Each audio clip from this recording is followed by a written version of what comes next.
Okay, we appreciate that they have very busy schedules, so we're really blessed to have our political leaders join us in the lead up to the election.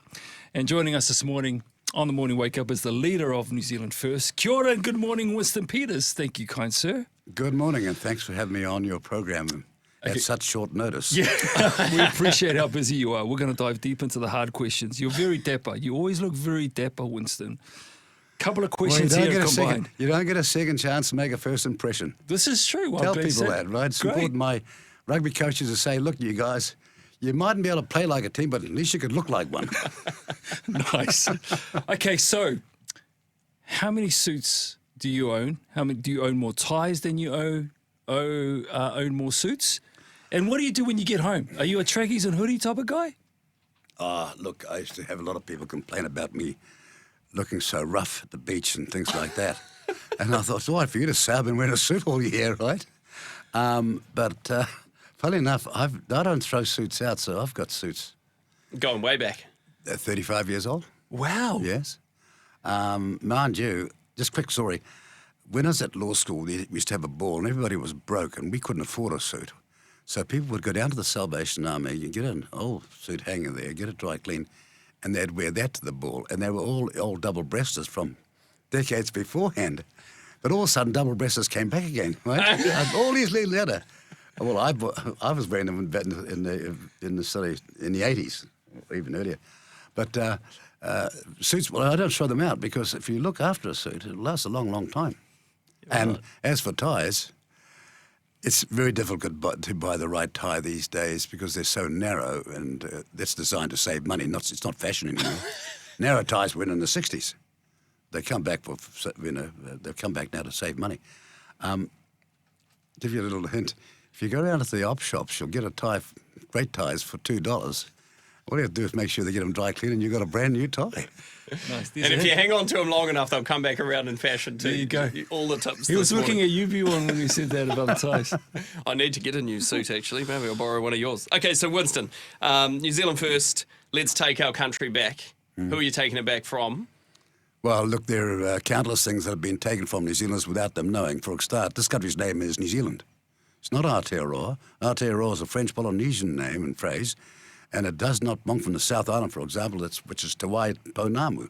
And it was never around in 1840, the Treaty of Waitangi. It turned up with a guy called William Pember Reeves in the 1880s, 1890s. And all of a sudden, this colonial construct has been put down our throat as a new name for the country. We've spent billions of dollars on trying to sell New Zealand product under the name New Zealand. We're famous for product, we're famous for dairy product and what have you. And all of a sudden, you're going to go out there and confuse the market. And no one, if you want to argue about it, ever asked the New Zealand people, do you want your country's name changed? Now, John Key tried to change the flag, but he had to have a referendum first.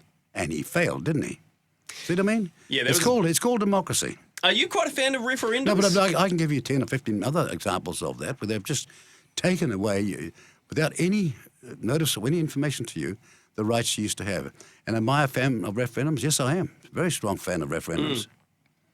You're speaking like a very effective leader, Winston, and you've been around the block, with all due respect, a long time. So you know the traps. To be an effective leader, you got to be innovative. I'm preaching to the converted here, problem solver, empathetic, maybe have a lot of patience to boot, and so on and so on. What would you say would be a leadership trait that you would love to be better at? We could be here all day. Just pick one. Or maybe a couple. It's just like if you, or whatever you're doing, you'd like to be. I was a lawyer, had my own law practice and a very successful one, but you'd like to be a better lawyer. I'd like to be a better rugby player, though I made the New Zealand Maori invitation side more than once. And I was in the Gallagher Shield side for Auckland and captain the Auckland Maori side. What position were you? Well, Second five. Well, a lot of times, but I had sometimes play on the wing as well. Yeah. He's a distributor, you can tell. Yeah, the first five is where I started off from. Yeah. My favourite position was first five. But, and sometimes if you can run a bit faster than others, you might get pushed out. And you're up against these big island guys. It's not a good idea to be playing centre when the guys... Sorry to intimidate you there. No. No, but if you get there fast before he gets the ball, he won't be able to do much with the time he gets it. That's the secret. Don't give him 5 metres to get up to you. Do you need to be more patient as a leader than maybe more empathetic? Is there sort of like a skew having been more something Well, rather than all something leadership is different. I think the number one feature of leaders is to listen to the best advice and listen as hard as you can, but also to never stop asking good questions. Most things fail because you didn't ask enough good questions. And if you're looking at something, it's like, say it's an 8-armed octopus that's got 8 legs to it, and if you've only investigated 6, you're going to come a cropper, because it may be the 7th and the 8th fact you didn't check out, which is the one that turns your story upside down. It's a bit like this policy that National announced the other day, for example, on selling homes over $2 million and taxing them for 15%. It was clear they studied the international trade arrangements, but they didn't study the tax arrangements. And so someone slipped up here. The moment I heard, I thought, that can't be right. But anyway, come back to my point. Listen to people, listen up as hard as you can, get the best information you can, but ask as many good questions as you possibly can. And there's one thing, though, that is the greatest characteristic that I used to admire and will always admire in politics. It's called courage. Courage sometimes forces you to take on unpopular issues because they'll be perceived by the media and you'll be attacked by all sorts of people. But if you're right, in the end, the public will see that. But courage is the thing I've admired most in political leadership. Do you feel like it's been a good thing, like last election cycle you haven't been in Parliament? Do you think that's been a good thing for you? Like seeing New Zealand outside of being in Wellington and that whole sort of parliamentary cycle, talking to people more. What's that experience like been for you? Well, you could say that, but when we left, they took all the credit and they got all the votes, and 455,000 national voters went and voted for the ACT at the last election. Down went New Zealand first. But month after month since we have gone, without the handbrake and without experience, certainty and common sense, this government's been a disaster. They can't argue about it. So is it a good thing to see a government being a disaster and the country going downhill, owing now so much more money than we've got no way out of it for a long, long time from now? If you think that was a good experience, no, it's not. Well, not in that way, no. well, the trouble is if you do care about your country, yeah. Well, you do care about your country. You want to be in the game. Well, I only think I'm standing for Parliament in 2023. There's a lot of options I'd love to have had, but if you're concerned as to where this country goes now, then maybe you should get off your derriere, so to speak, and do something about it. And that's what I'm doing. Yeah. It's just a crisis point here. And I'm hearing so many promises that are being made. And with a long experience and a former treasurer running this country's economy, myself, I look back and think, I don't know where these people are how they're getting away with it, because they can't actually deliver on those promises. There is no money. You talk about courage. I want to come back to having courage, and I would actually agree with you 100%. You need a lot of courage in your game, in any game actually as a leader. Yeah. But also with that courage, you can fall into some deep valleys and get stuck in those deep valleys mentally. And after serving in politics for as long as you have, surely you've hit a wall so many times. How do you bounce back? How do you bounce back from that mentally and balance that with your work? Because as we've seen with Kitty Allen, she's taken a hit and mentally. So how do you balance that out yourself? Well, you're quite right, actually, and it's something that's not considered nearly enough by all sorts of commentators.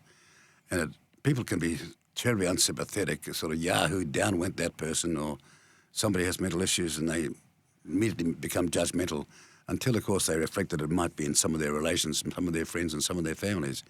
But one of the other things about handling, I was lucky as a young person to look and study much more widely, and I got some great advice about how to handle the wild horse of worry. Because some people can't handle worry, and it makes things worse and worse and worse.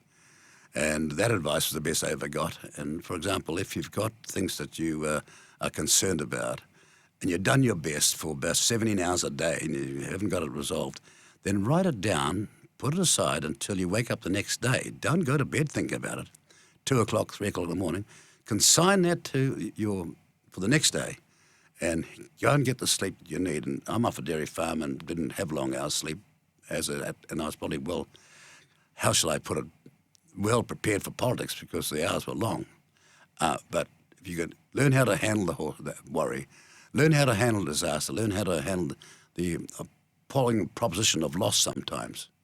And I was just explaining, if you off the farm You might put a crop down. You've done everything perfectly. You ploughed the fields. You propped the seeds. You got it all built up, ready to go. It's blooming. It's about a quarter of a metre high, just looking perfect. And then comes a whacking rainstorm, hailstorm, and destroys the lot. Now, if you couldn't stop that hailstorm, don't sit there moping and worrying about it. Start again. And the same with one's career or your job. If you couldn't have changed things, having had a good long look in the mirror and reflection, then just get, as Frank Sinatra used to sing, ever I find myself down on my face, I just get myself up and get back in the race. Very good. And you got to think positively, But learning how to handle worry is what a lot of young people are not taught. They're not taught this isn't the end of the world. There's a lot of opportunity coming. If you can get past this, 10 years from now, you'll never understand why you were worried so much about it. They just are not getting enough good advice.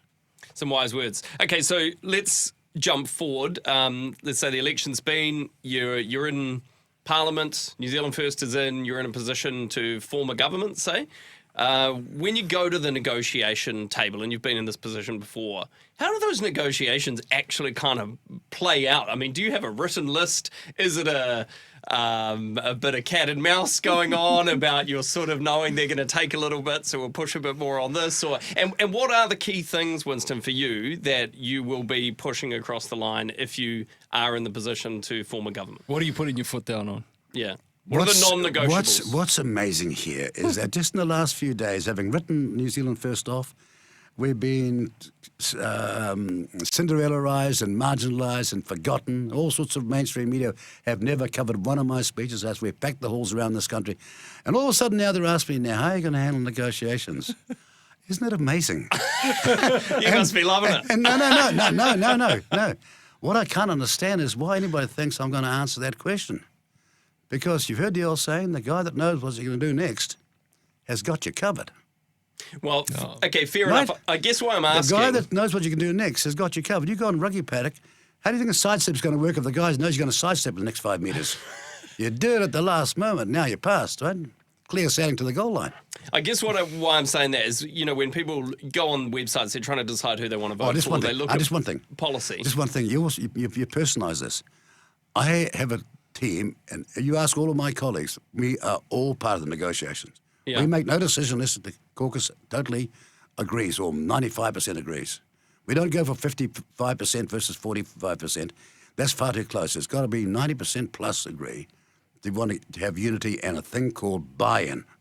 Buy-in means loyalty and commitment. That's why this party is still growing strong. So when people are looking at your policy and things that they might be like, I really agree with this, I love this particular thing, maybe this one not so much, but I really love this and that's why I want to vote for you. How do they know if that's going to be one of the things that is, pushed forward or has to be sort of let go somewhere, as you have to make concessions? Well, the problem is that it's a case of you not being a dictator. It's in a democracy. And as a famous leader called Holyoake said, it's far better to get 80% of what I wanted, right, working with a team, than to get 20% of what I wanted, not working with the team. And that's the problem you've got. And this sort of absolutist answer, I'm going to go this and do this. The point is it's all part of, first of all, how much power do the voters give you when you're standing there on after election day, or when the final votes are counted after the specials come in? And then how can I, with my colleagues, get the maximum I can on the policies I committed myself to? And you have to say to some people, I can't get there because these people won't do this, they won't do that. But there are a whole lot of things where we can get there. And I can list for you now how many they were over the years. No, you'd be still here next week if I went through that. But that's how it's done. And it's not being, it's just that, how shall I say it? Even my enemies in the mainstream media can see that no political party or new party has been successful getting party policy through as New Zealand First. Do you still see those people in media as enemies? No, well, I do have a number of enemies in the media because they are politically biased before they start. They're pro some other party. Look, how many times have you seen on television and on radio political comment about what's going on where the only commentary is coming from a pro-Labour person and a pro-National person? Now, how can that be remotely neutral and fair? Yeah, Where's the person saying, hang on, What about a party called New Zealand First? Because, Mr. Hipkins, if you don't make it, you're relevant. New Zealand First is. Or Mr. Luxon, if you don't make it, New Zealand First is the relevant party. Not in this case, because the Labour Party is not in the mix, as far as I'm concerned. But you get my point here. Yeah. And yet no balance whatsoever, no effort. There's a thing on at the moment called Checkpoint. That's a taxpayer-paid organised program at 5:30 at night. Ever heard Winston Peters on the last 3 years? This is crushing bias, mate. The taxpayer owns this. How many times have you seen me on Morning Report? Heard me on Morning Report? How many times have you seen me on TV1? Apart from criticism. But here we come. The party that is going to be holding all the cards that matter because people want us to. Well, we're very neutral here at Life FM. That's why we Well, this is unique. You see, I've been asked on a program I didn't know I was going to be on. There's a couple of questions before we wrap up, Winston, and we'll let you go. This is very quick, this one. I'm not too sure whether you've actually thought about this, but if you were to write a book about your life, another one, or one, what would the title be? If I give that title, somebody will steal it, of course. Actually, I wrote 5 chapters to a book a long time ago, in the 80s. And then one night I thought to myself, what on earth are you doing that for? You're just wasting your time. You should be living a book, not trying to write one. And then, of course, second thing is I've seen so many politicians write a book, which become the dearest doorstop you've ever seen. Nobody reads a darn thing. And the third thing is, as it was said, the trouble with being a publisher is that too many people with half a mind to write a book do so. Suits and Ties, I think that'll be a good title for your book. Okay, last question. So whenever you decide to call it quits and hang up the suits and hang up the ties and your political football boots, what would you like people to remember about Winston Peters? Oh, look, again, I've never thought of that. I am always got these interviewers, you didn't ask me this, but they say, what's your legacy? Look, I was a lawyer. You know what a legacy is? It's something you write on your will for your for your heirs and for the people coming after you. But they say, what's your legacy? And I've got all these politicians that I've been with, even prime ministers, they have no legacy. What did they do? If I asked you, what that person's famous for? Nobody can tell me. But on and on it goes. Everybody's slitting from the mainstream media, these temporarily empowered people. So no, I have no wish to do that. The fact of the matter is, it is a serious privilege to be a servant of the public in Parliament and to have had a chance to change circumstances. And when I look back on things like the gold card and protecting older people and free access 14-year-olds to doctors and what have you, or pay parity for primary school teachers so they got the same pay, there's hundreds of things I'm proud of. But that's it. I didn't come here like some to go away and boast I did this and that. And boy, it's amazing how people try and rewrite history after they've gone. And how many politicians have you seen write a book that anybody wanted to read? We'll leave it there. Very few. Thank you, Winston, for your time this morning. We know it's precious and we appreciate you. Thank you. God bless. Thank you very much. And thank you for your listeners. And could I say to you, please get enrolled. I'm not asking you, telling you which way to vote, but get enrolled. Make sure that you defend your democracy and let's take back our country.